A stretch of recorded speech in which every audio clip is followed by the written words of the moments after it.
ता की कुनी पानबा निथौकाबा याइफरबन बिनसिदा याक्सन स्पोर्ट कमरी लेना सिंजरिबा क्विज असिबु थवाई याउना सरुक याबिगिनी हेदुना मिटिंग ताबिगिनी हेदुना लेंबि रेक्लिबा खुदिमु फुहान बदा तराम ओक्सरी मसीगी क्विज कंपटीशन असे ऑडियंस क्विज होइना तौजबने अदुना वहम खंगलकपा खुदिंगी पाखुम खंगबा अंगांग सिंगना अदुगा फर्स्ट प्रायोरिटी अहानबा अंगांग सिंगना पिजगनी अदुगा अंगांग सिंगना खुंबा ngam मतमदा खरा चावबा अहन सिंगना खुंबा यागनी अदुना हुजे अखोइगी क्विज असे राउंड कया थोना लेगनी history round geography round science round लेगनी अदुना इसा इसा के दिनबा सब्जेक्ट सिंगदा अदुगा पिजन खुंबा यागनी अदुगा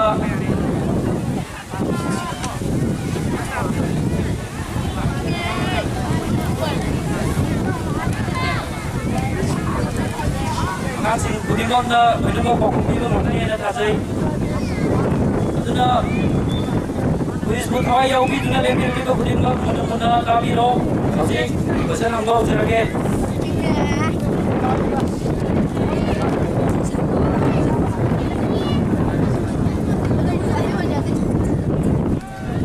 सेम चादुना लेबिरो अदुगी अहानबा राउंड असी करंट अफेयर्स दगी अहानबा question who is the governor of Manipur hose governor Manipur gi governor oriba mi adu kanano akang basingna mayai da leriba microphone asida chasi lakta pakum tv be yagane samu ganda ayu nate chasi lakta pakum tv be yagane samu ganda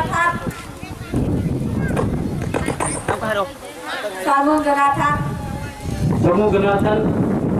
magi mapung khawa magi haiba ngamra yare Samu Ganathan haibase sume aduna ma ko kolomama pibiro mayam kuba kubiyo parabina bimachasi ki damanta mujrelage sem sabiro munatabiyo ani simple question who is the Union Health Minister of India Yamna pongpong saiba pauni antakta January tang marida hakiba earthquake adu jwar haba adu Manipur gi karamba district ta epicenter ta akibage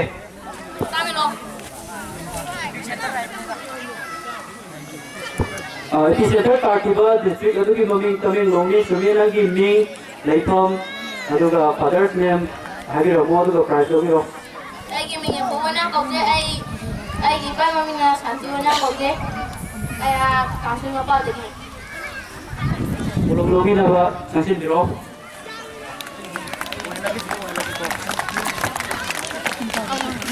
Narendra Modi asi, kaya rak semua Prime Minister no.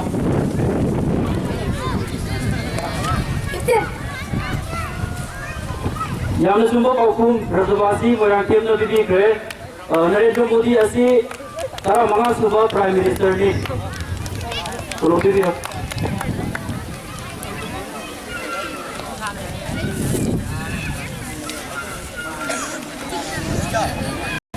Singi sang asi 95% ni, aludana 80% ni, aduga miui bagi aksang daya uba singi sang asi percentage kaya no? 70%. Aji sume. 70% kumbahan badai koi price ni jadi ni, ning leifam mother's name hari ramo, aduga kolom lagi no? Mga kumi bag, egi bag ni orang siap kita, aduga ay kumi kung ay kaya jadi. Agak seri kolom lagi no? Matang ki science round ki ani suku question munatabi yo. Sumthang ki masu sing adu kari no. Ani suku question. Sumthang ki masu sing adu kari no. Aku ni sumthang yang matam masu tuan ba uri ba masu sing asi kari no amumon dawai na habiyo adu ga kolom mama dobiyo. Red, blue, green, violet, indigo. Yellow. Magi wavelength sequence ki matung ina haibiro. Violet, indigo, red, blue, green, yellow. लाले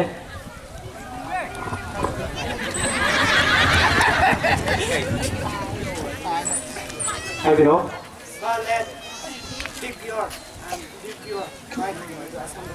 Asam Bulu Tigure ni sume do asang ka masu mami singa Habiro Indigo, blue, green, yellow, orange, red. Yang sumber pakun TV kre ina osila ning leifam father name Habiro mo do kolom Habiro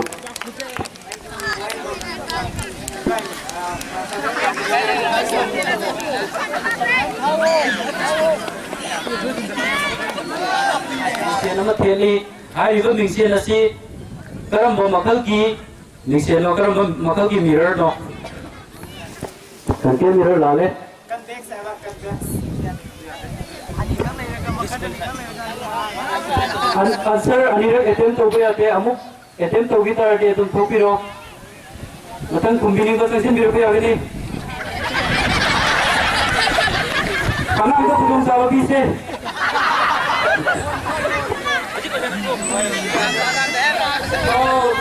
organizer kampung lagi usiki question to cancel to bigro na takpe ba yam na laiba munatabiyo no magi matam asida second ke alai bage second masing dai biyo bung da dia ko ira lain hai ba ngam second masing dai biyo Singa mas kami ni bu.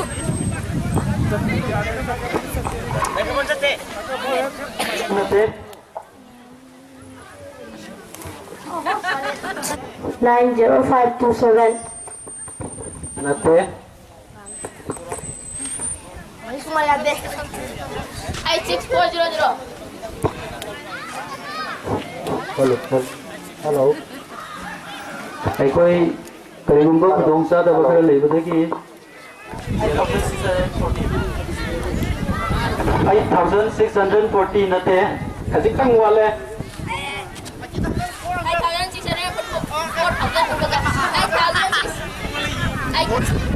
86,400. na ete mi am tore yaad re thokro 86,400. 864000 nate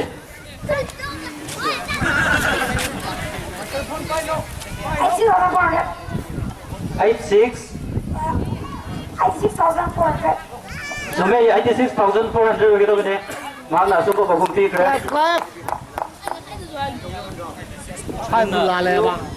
aduna matai question apoi na thenari ba uri ba leiri ba laboratory de seasonary ba acid sing se glass ki container sing da store toraga liraga thamba yai hapaga thamba yai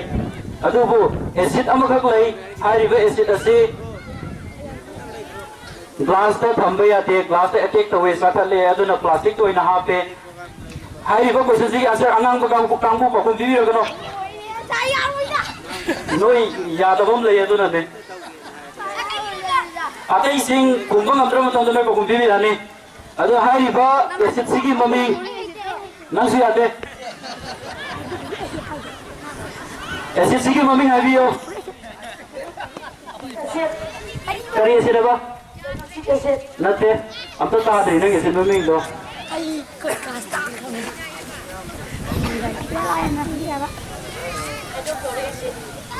hydrofluoric acid jamna sumpu pakum Elisa ilambom na bibi kre kolom lobi na bani tingzari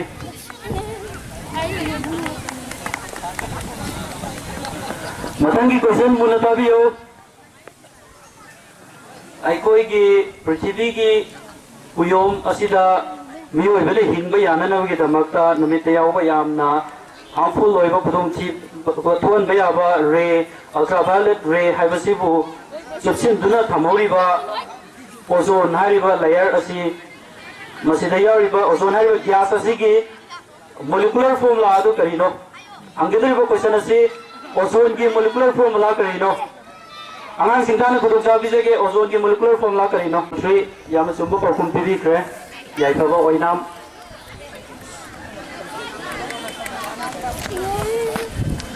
matangi question munatabiyo Arts crust पृथ्वी के level नुंगा क्वाइदे की Marang काइना फंगबा metal अदु करम बनो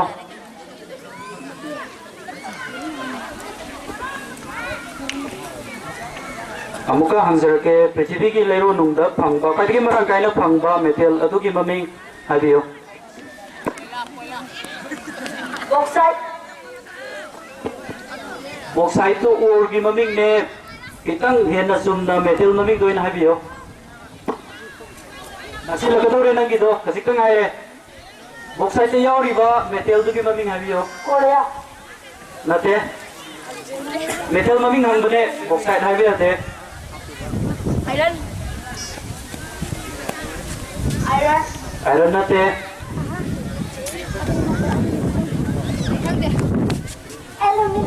aluminium सुमे याना सुमे बकुम पिबिग्रे Ming इसागी Ming लाइफम बाबागी Ming हायरमो अदुगा kolam अमा लबिरो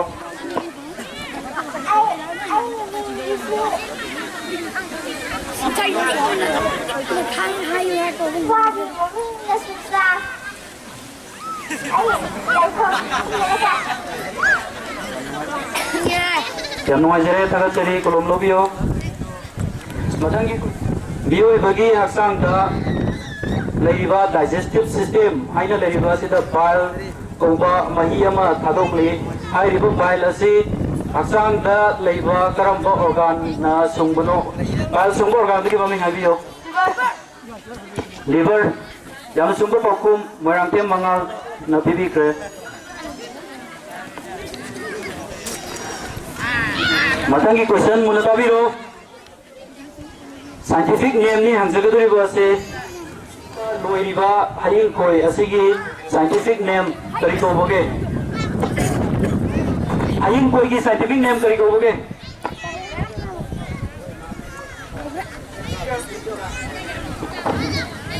tate Epicus indica hai na te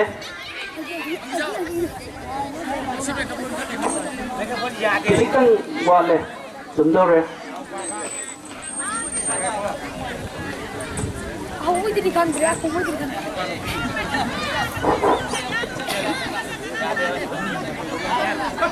atau tu sing perlu kena paham video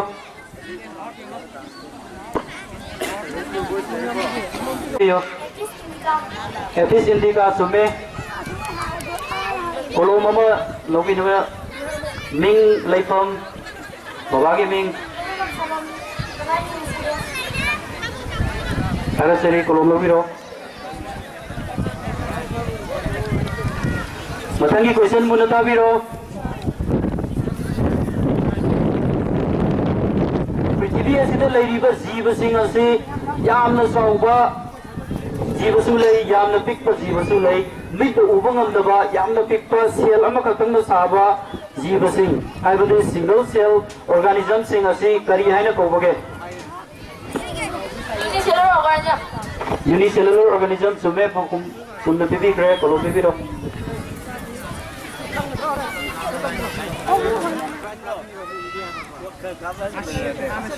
आइकोइना electric की मई fitting तोबो मतम द सिनरीबा एमसीबी हाइबा पोट असिगी आसांग बा फुल फॉर्म हाइबियो एमसीबी की फुल फॉर्म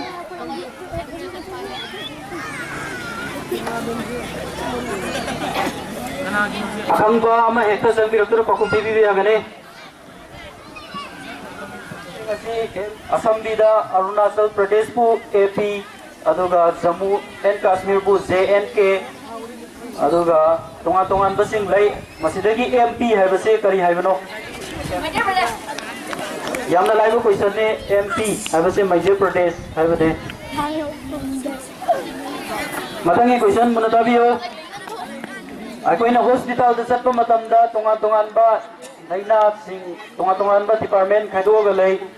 ऑर्थो की पेडियाट्रिक्स की गाइनी की तोंगा तोंगान खाइदोगा लई अदुदा ईएनटी थाबा अमा लई ईएनटी हाइबसे की फुल फॉर्म करी हाइबनो ईएनटी या नॉट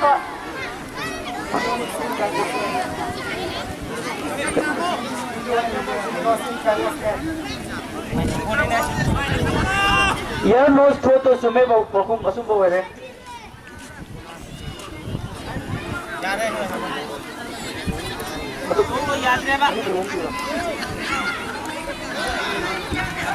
अकोई क्विज से लोसिलकदोरे क्वेश्चन मसिंग हम सिलेक्ट रे अदुना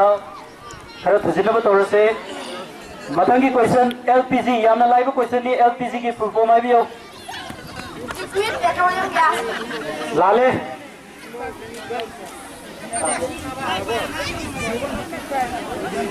liquefied petroleum gas सुमे पकुम बीबी तो सुमने पकुम बीबी रे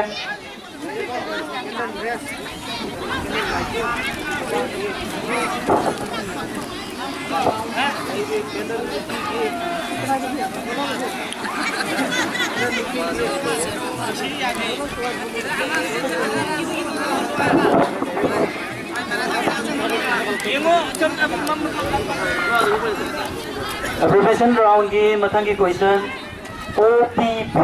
OPV है वैसे की फुल फॉर्म है OPV हम डबल लेते हैं ना लोग जरे OPV है वैसे oral polio vaccine है वने अराई बांग जगह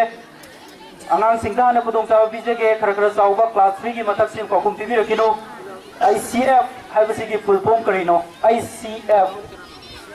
आई कोई ना मैथ्स ता होट पदो अंका मा ICF है ना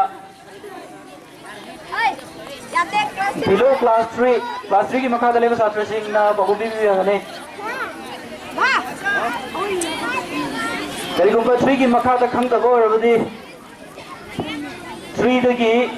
5 फाउ की मनुंग द लेबा छात्र सिंह ना बहुबी भी 3 दगी 5 फाउ द लेबा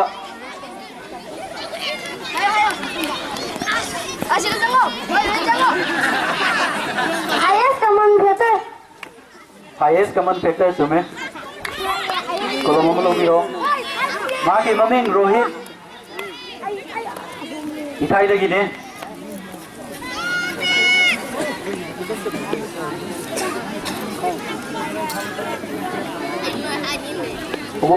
Abbreviation round की अरोई को क्वेश्चन हो सके WTO की फुल फॉर्म है भी World Trade Organization. World Trade Organization सुमे मंगल मरंग थेम ना कोलम हम लोग बिरो मथंग दा हिस्ट्री की राउंड अमुक लोग सके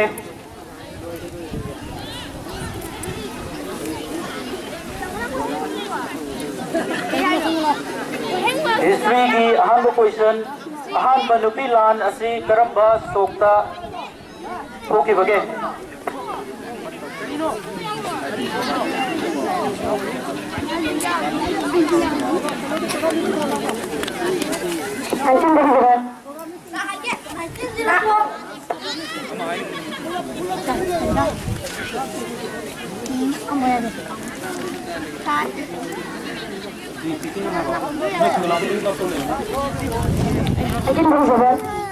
नाइनटीन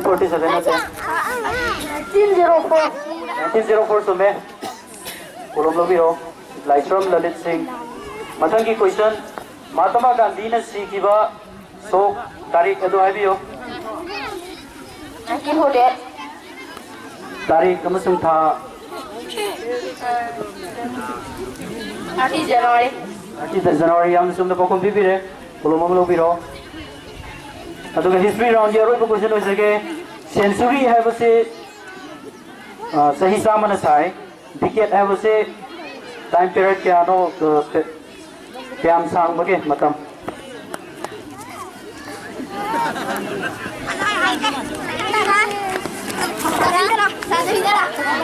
असुम बब पकुम फंक्रे लोग मतम दस पोट की राउंड लोग सके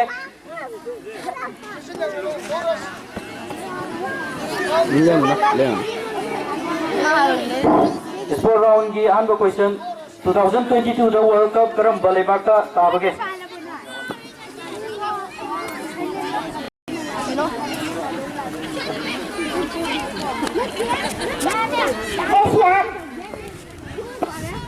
सुंबा पकुम पंक्रे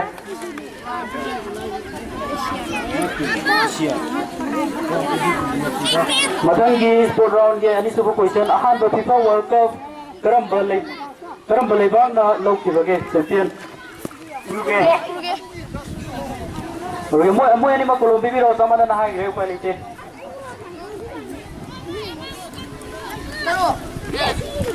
अखोई की प्रोग्राम मयाम अमसु लेबना दुगा प्राइज यन थोकदोबा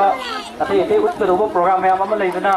ꯑꯩꯈꯣꯏꯒꯤ ꯀꯨꯏꯖꯒꯤ ꯊꯧꯔꯝ ꯑꯁꯤ ꯃꯇꯥꯡ ꯑꯁꯤꯗ ꯂꯣꯏꯁꯤꯟꯖꯕ ꯇꯥꯔꯦ ꯀꯨꯏꯖꯕꯨ ꯊꯋꯥꯏ ꯌꯥꯎꯕꯤꯕ ꯂꯦꯡꯕꯤꯔꯛꯂꯤꯕ ꯈꯨꯗꯤꯡꯃꯛꯄꯨ ꯊꯥꯒꯠꯆꯔꯤ ꯃꯊꯪꯒꯤ ꯆꯍꯤꯗ ꯈꯥꯡꯉꯦꯝꯕꯝ ꯁꯟꯖꯤꯠꯀ ꯑꯃꯨꯛ ꯍꯟꯅ ꯌꯥꯎꯁꯪ ꯁ꯭ꯄꯣꯔꯠꯀꯤ ꯂꯝꯄꯥꯛ ꯑꯁꯤꯗ ꯀꯨꯏꯖꯒꯤ ꯊꯧꯔꯝꯗ ꯑꯃꯨꯛ ꯍꯟꯅ ꯎꯅꯁꯤ ꯊꯥꯒꯠꯆꯔꯤ